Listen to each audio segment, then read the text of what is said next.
Market లో invest చేసి మీ డబ్బులు డబుల్ చేసుకోవాలనుకుంటున్నారా? సుందరరామిరెడ్డి గారి లైవ్ సెమినార్ కి అటెండ్ అవ్వండి.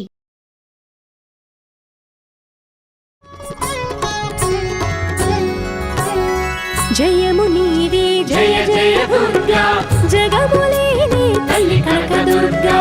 జయము నీవే జయ జయ దుర్గా, అభయమీవే అమ్మ కనకదుర్గా.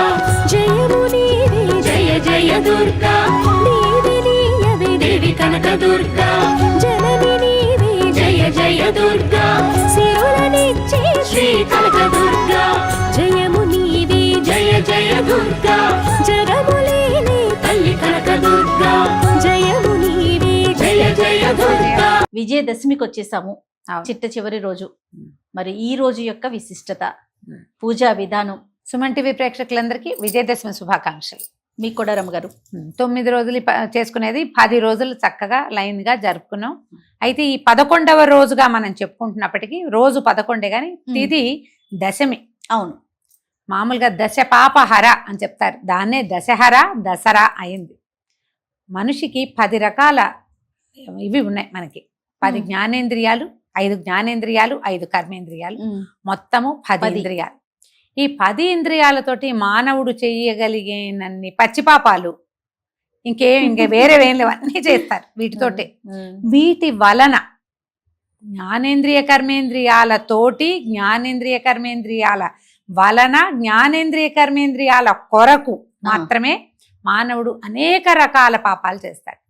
ఈ 10 రోజులు మనం అమ్మని విశేషంగా ఆరాధించి మన మనసుల మీద, మన బుద్ధి జ్ఞానము వాటన్నిటి మీద అదుపు సంపాదించి వాటిని, ఆ పాపాలన్నిటినీ, ఈ దశవిధ పాపాలు ఏమేమి మూట కట్టుకున్నామో వాటన్నిటినీ పోగొట్టుకుని ముక్తి మార్గం వైపుకి ప్రయాణించడం కోసమే దసరా చేసుకుంటాం. మనం దసరా చేసుకునేదే అది.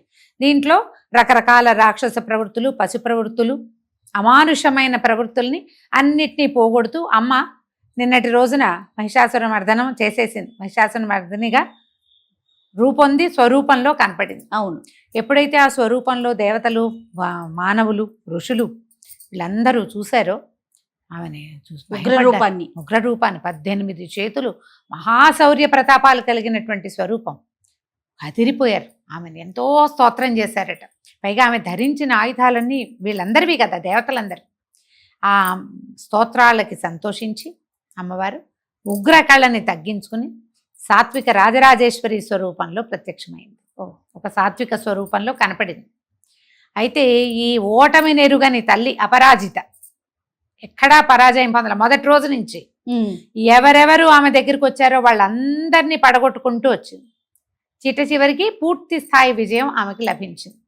మనం కూడా అలాగే మన లోపలున్న ప్రవృత్తులు, పశు ప్రవృత్తులన్నింటినీ జయించుకుంటూ పరిపూర్ణ మానవులుగా రూపాంతరం చెందటానికి ఇది ఒక మార్గం అన్నమాట. అయితే ఈ అపరాజిత స్వరూపంలో, రాజరాజేశ్వరి స్వరూపంలో ప్రశాంతంగా చక్కగా ధనుర్బాణాలు ధరించి, ఈ ధనుస్సు బాణము కూడా అమ్మవారు ధనుస్సు బాణము అపాశాంకుశాలు ధరిస్తుంది. ధనుస్సు అనగానే అదేమిటో యుద్ధం అనిపిస్తుంది. కాదు, అమ్మవారు చెరుకు విల్లు పట్టుకుంటుంది. చెరుగడ ఒక విల్ల, చెరుకు విల్లు, పుష్ప బాణాలు పట్టుకుంటుంది. పువ్వుల బాణాలు, చెరుకు గడ విల్లు, ఈ రెండు ఎవరివి? మన్మధుడివి. దాంతో మన మనసులను జయిస్తాడు ఆయన. ఆయన దగ్గర ఏం పెద్ద ఆయుధాలు ఉండవు, ఇవే ఉంటాయి. 5 బాణాలు పువ్వులే, అవి అమ్మవారు పట్టుకుంటుంది. ఇంక ఇప్పుడు యుద్ధమేది? ప్రశాంత స్వరూపం. నీ మనసు కొల్లగొట్టడమే ఆమె పద్ధతి, నిన్ను మార్చటమే, నిన్ను సరిగా చేయటమే. ఒకవేళ నువ్వు బరీ లొంగకపోతే ఈ పాశాంకుశాలు ధరించి పట్టుకుంటుంది కదా. ఈ పాశము అంకుశం ఏనుగుని లొంగదీసే సాధనాలు అవి. పాశము అంకుశం, అంకుశం అంటే ఇగో ఇంత ఉంటుంది. అవును, ఒక చిన్న అంత దీనిలాగా ఉంటుంది. ఆ ఏనుగుని ఏం చేస్తారు? ఎంత పెద్ద జంతువు ఏనుగు, ఆ అంకుశాన్ని పట్టుకుని కుంభస్థలం మీద కొడతారు ఇట్లా. కరెక్ట్గా మర్మంలో తగులుతుంది. పెద్ద దెబ్బ, గాయం కాదు, సురుక్కుమంటుంది అనమాట. తగులుతుంది. తగలంగానే అది మాట వింటుంది. చూడు, అంత పెద్ద జంతువుకి అందుకే కదా ఏనుగు కుంభస్థలాన్ని కొట్టాలంటే. ఆ ఒక్క దెబ్బ కొట్టేసరికి అంత జంతువు కూడా లొంగి, అసలు ఎవరికైనా లొంగేదే కాదు, అతిపెద్ద జంతువుల్లో అతిపెద్దది కదా. ఆ ఏనుగుని లైన్లో అంటే సరైన దారిలో పెట్టేటువంటి పాశము అంకుశము ధరిస్తుంది అమ్మవారు. నిన్నేం చేయాలో అది చేసి నీకు ఎక్కడ కొట్టాలో అక్కడ కొట్టి నిన్ను సరి చేస్తుంది. నిన్ను సరి చేయటానికి, మానవుల్ని సరి చేయడానికి ఆయుధాలక్కర్ల అమ్మకి. ఒక చిన్న సాధనం అంతే. ఆ సాధనాలతోటే అమ్మవారు ప్రత్యక్షమైంది. ఆ స్వరూపాన్ని చూసి ఈ దేవతలందరూ జేజేలు పలికి ఆమె రాజరాజేశ్వరి అష్టకంతో ఆమెను విశేషంగా పూజ చేశారు. మనం కూడా రాజరాజేశ్వరి అష్టకం చదువుకోవచ్చు. ఈ రోజున అమ్మవారు రాజరాజేశ్వరి స్వరూపంలో కనపడుతుంది. అంటే మొత్తం ప్రపంచమంతా పాలించేటువంటి రకరకాల రాజులకి పైన రాజ్ఞి ఈవిడ. శ్రీచక్ర నగర సామ్రాజ్ఞి, ప్రపంచానికే రాణి. ఆ స్వరూపంలో అమ్మవారు దర్శనమిస్తుంది. ఈ విజయదశమి రోజున ఎన్నో రకాల పూజా విధానాలు, పద్ధతులు కనిపిస్తాయి. ఈ ముందు 9 రోజులు చేసినటువంటి కలశ స్థాపన విధానము అంతా కలశం నిన్న రాత్రితోటి పరిసమాప్తం అయిపోయింది. ఈవేళ సాధారణ పూజే. అమ్మవారికి కొంచెం ధూపదీప నైవేద్యాలు, షోడశోపచారాలు చేసి రాజరాజేశ్వరి అష్టకం చదువుకుని చక్కగా చక్కెర పొంగలి, విశేషంగా పులిహోర లాంటివి చేసుకుని అమ్మవారికి నివేదన చేసుకోవటం. ఆకుపచ్చని వస్త్ర సమర్పణ చేయొచ్చు. అందరికీ ఎవరైనా ముత్తైదులు వస్తే అందరికీ ఆకుపచ్చని గాజులు, వస్త్రాలు సమర్పించవచ్చు. ఇవాళకి కుమారి పూజ ఏం లేదు, కుమారి పూజ పూర్తయిపోయింది. అయితే మనకి ప్రాంతాల వారీగా ఈ రోజున ఈ విజయదశమి నాడు ప్రత్యేకంగా చేసేది ఏంటంటే వాహన పూజలు కొన్ని ప్రాంతాల్లో చేసుకుంటారు. నిన్న చేయని వారు ఎవరైతే మహర్నవమి నాడు ఆయుధ పూజో వాహన పూజో చేయని వాళ్ళు విజయదశమి నాడు ఆయుధ పూజ, వాహన పూజ చేసుకోవచ్చు. కార్లు, సాధనాలు, లారీలన్నీ, బళ్ళన్నీ వాళ్ళ జీవికకి ఉపయోగపడే వాహనాలు ఉంటే వాటిని శుభ్రంగా కడుక్కుని వాటిని అమ్మ మనకి అన్నం పెట్టడానికి ఇచ్చిన సాధనం అది, అన్నానికే కదా. చక్కగా పసుపు బొట్టు పెట్టి మంచి మంచి పువ్వుల దండలు వేసి అలంకరించి ఓ హారతి ఇచ్చి విశేషంగా పూజ చేసుకోవచ్చు. కానీ మన పండుగలు, మన సాంప్రదాయాలు ఎంత విశిష్టమైనవి కదా రమ్మగారు. సంక్రాంతికి చూడండి, పాడి పశువుల్ని మనం పూజిస్తాం, పశువుల పండుగ చేసుకుంటాం. ఇప్పుడు మన దసరాకు వచ్చేసరికి మనతో పాటు ఉండి మన జీవికకు ఉపయోగపడే యంత్రాలన్నింటినీ పూజిస్తాం కదండి. మన పద్ధతే అలాంటిది. అద్భుతమైన ఏంటంటే మహర్షులు ఏర్పరిచినవి కదా ఇవన్నీ. అయితే ఈ రోజున మనం ఏం చేస్తామంటే శమీ పూజ ఒకటి ప్రత్యేకంగా కనపడుతుంది.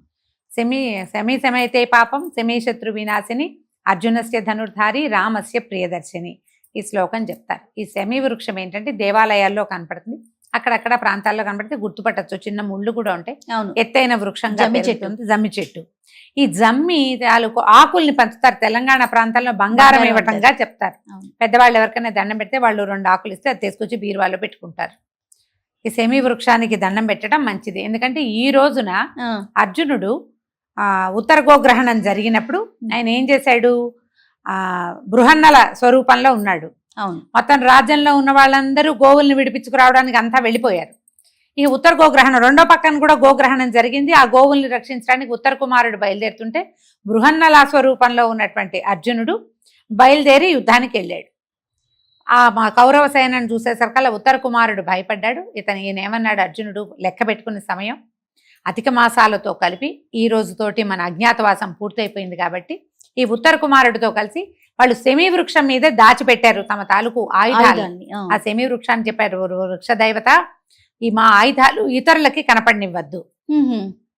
అజ్ఞాతవాసానికి వచ్చేటప్పుడు తమ మొత్తం ఆయుధాలు ఏంటంటే మిగిలిన వాళ్ళ ఆయుధాలు పర్వాలా, ఈయన యొక్క ధనుస్సు, భీముడి యొక్క గద అందరు గుర్తుపట్టేస్తారు. అవును, అందుకని అవి తెలియకుండా ఉండటం కోసం దాచిపెట్టి ఎక్కడ బట్టలు చుట్టి పైన పెట్టారు శమీ వృక్షం మీద. ఆ వృక్ష దేవత ఇతరులు ఎవరైనా చూస్తే ఆ పైన ఏదో ఒక ప్రేతం ఉన్నట్టుగా కనిపింపజేసింది వీళ్ళ కోరిక ప్రకారం. ఈయన వెళ్ళి తన ఆయుధాన్ని తెచ్చుకున్నాడు. ఎప్పుడైతే తన ఆయుధాలు తీసాడో వెంటనే ఈయన బృహన్నల స్వరూపం, ఆయనకి శాపం వల్ల, ఊర్వశి శాపం వల్ల వచ్చింది ఆ స్వరూపం. ఓకే, ఈ కథ మనం మహాభారతం చెప్పుకున్నప్పుడు వివరంగా చెప్పుకుందాం. అయితే ఈ ఊర్వశి శాపం కూడా నివృత్తి అయిపోయింది. సంవత్సరం గడిచిపోయింది కదా, ఇంద్రుడు సడలించాడు ఆ శాపాన్ని. ఆ శాపం సడలిపోగానే ఈయన అర్జున స్వరూపం వచ్చేసింది. తర్వాత ఏం చేశాడు, కౌరవుల్ని ఆయన చీల్చి చెండాడి వాళ్ళని అక్కడి నుంచి తరిమి కొట్టేశాడు. వాళ్ళు కూడా తెలుసుకున్నారు ఈయన ఇప్పుడు 12 ఏళ్ల వనవాసం, 1 సంవత్సరం అజ్ఞాతవాసంతో లోపల దాచుకున్నటువంటి అర్జునుడి ప్రజ్ఞ అంతా బయటకు వచ్చేసింది. ఒక్కడు కేవలం ఒక్క రథసారథితోటి మొత్తం కౌరవ సేన అందరినీ, పెద్ద పెద్ద వాళ్ళందరినీ, భీష్ముడితో సహా అందరినీ పడుకోబెట్టేశాడు. సంహారం జరిగినట్టు చెప్పరు, అందరినీ మైమరుపు కలిగించి తనకు కావాల్సింది తీసుకుని వెనక్కి వెళ్ళిపోయాడు. అది జరిగింది కాబట్టి ఈ శమీ వృక్షానికి ఈ రోజున పూజ చేయాలి. రామాయణ కాలంలో కూడా ఆయన రాముల వారి యుద్ధం అయిందని, మహర్నవమి నాడు అయిందని, ఈ దశమి నాడు రాముల వారు సీతాదేవిని చూశారని ఆహా. అని చెప్తారు. అదొక కథనం. దశమి రోజు. దశమి రోజునే చూశారని, అందుకని ఈ దశమి విశేషంగా చెప్తారు. అయితే పాలపిట్టను చూడడం ఒకటి మనకు కనపడుతుంది. ప్రకృతి పూజల్లో వృక్షాన్ని పూజించటము, మనతో పాటు ఉన్నటువంటి రకరకాల వస్తువుల్ని పూజిస్తాము. జీవజాలాలని కూడా వాటిని దర్శించడం, అంటే పాలపిట్టను చూడడం అంటే ఋతువు ఒకటి మారుతుంది. అవును కదా, మొన్నటి దాకా ఉన్నది వేరు, ఇప్పుడు కొత్తగా ఋతువు మారుతుంది కదా, ఆశ్వేజ కార్తీకాలు. ఈ ఋతువులు మారేసరికల్లా పిట్టలు వస్తాయి. వాటికి ఆహారం వేయటము, వాటి కోసమని పాలపిట్టను చూడమంటారు. సీమోల్లంఘనం అని చేసేవాళ్ళు పాత రోజుల్లో. ఇదేంటంటే అప్పట్లో రాజులు యుద్ధాలకు వెళ్ళేవాళ్ళు కదా, దశమి నాడు ఊరి పొలిమేర దాటాలి. సీమ ఉల్లంఘనం అంటే పొలిమేర దాటటం. అందుకని ఊళ్ళల్లో వాళ్ళు ఏం చేస్తారంటే పొలిమేరల దాకా నడిచెళ్ళి వెనక్కి వస్తారనమాట. అలాంటి ఏ పద్ధతులు ఉంటే ఆ పద్ధతులు చేసుకోవచ్చు. బంగారం పంచిపెట్టడం, అదే మన సెమి వృక్షం తాలూకు ఆకుల్ని పంచుకోవటము, అమ్మవారిని విశేషంగా సేవించుకోవటము, స్నేహితుల్ని కలుసుకోవటం. 10 రోజుల నుంచి పూజల్లో మునిగి తేలుతున్నాం కదా, ఈ 11వ రోజున ఈ విజయదశమి నాడు చక్కగా స్నేహితులతోటి ఉల్లాసంగా భోజనాలు చేయటం, నలుగురిని కలుసుకోవటం, ప్రశాంతమైన జీవితం మాకు ప్రసాదించమని అమ్మని మళ్ళీ మళ్ళీ వేడుకుంటూ దీంతో దసరా పండగ హడావిడికి వీడ్కోలు చెప్తాం. మరొకసారి దసరా శుభాకాంక్షలు రమ్మ గారు. మీకు కూడా జయ. సుమన్ టీవీ ప్రేక్షకులందరికీ మరొకసారి దసరా శుభాకాంక్షలు.